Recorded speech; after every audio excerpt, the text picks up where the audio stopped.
Potvynio įkalinti rusniškiai pavargo po kelias valandas kasdien laukti transporto perkeliančio lengvuosius automobilius.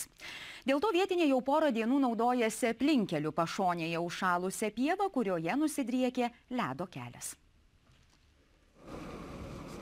Štai taip atrodo lengviesiems automobiliams neišvažiuojama kelio Šilutė Rusnė atkarpa. Specialūs automobiliai šią atkarpą veža vietos gyventojus ir kasdien perkelia apie 500 lengvųjų automobilių. Tačiau rusniškiai rado greitesnį būdą aplenkti užtvindytą kelią. Užšalusiose pievose dešiniau apsemto kelio atidarytas vadinamasis ledo kelias, aplinkelis lengvajam transportui. Ledo kelio iniciatorius Raimondas Plikšnys sako, kad jis palengvina vietinių gyvenimą. Kad būtų perkelti per apsemtą ruožą, kasdienyje eilėse prastovi po 1,5 valandos. O tas kelias yra atsiradęs spontaniškai, nieko čia nepadarysi. Norim išvažiuoti, norim kaip žmonės pasiekti parduotuvės, gydymo įstaigas, mokyklas, ko daugiau norėti. Gerai, patenkinti, gamta pastatė. Valdžia nepastatė, tai gamta pastatė tiltą. Pakol kas nežinia, kiek čia bus tas. Tikriausiai ilgai bus. Ledo kelias pažymėtas raudonai nudažytomis kartimis ir vėliavėlėmis, tačiau kai kuriems pamariečiams šis aplinkelis nebūtinybė, o pramoga. Rekomenduojamas važiavimo ledų greitis ne daugiau nei 40 km/h, bet ne mažiau nei 20 km/h.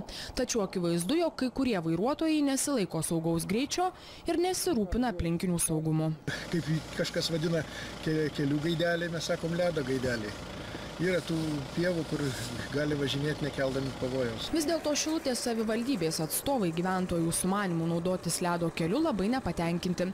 Nors kelyje ledo storis apie 30 cm, juo važiuoti esą visiškai nesaugu, mat ledas nėra tvirtas, o ir kelių eismo taisyklės tai draudžia. Savo ruožtų vietiniai mano kitaip. Jeigu tikrino, tai aiškiai saugu.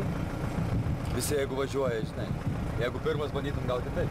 Čia labai neapdairūs sprendimai, tuo labiau, kad Šilutės rajono savivaldybė yra organizavusi saugų, pabrėžiu, saugų gyventojų kėlimą.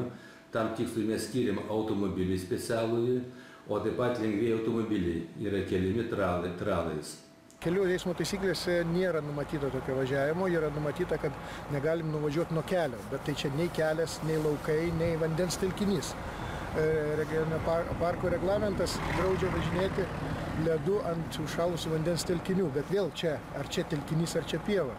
Tai mes galime dėl to ginčytis. Maždaug 2 km ledo kelias baigėsi prieš pat tiltą per Nemuno deltos upę Atmatą.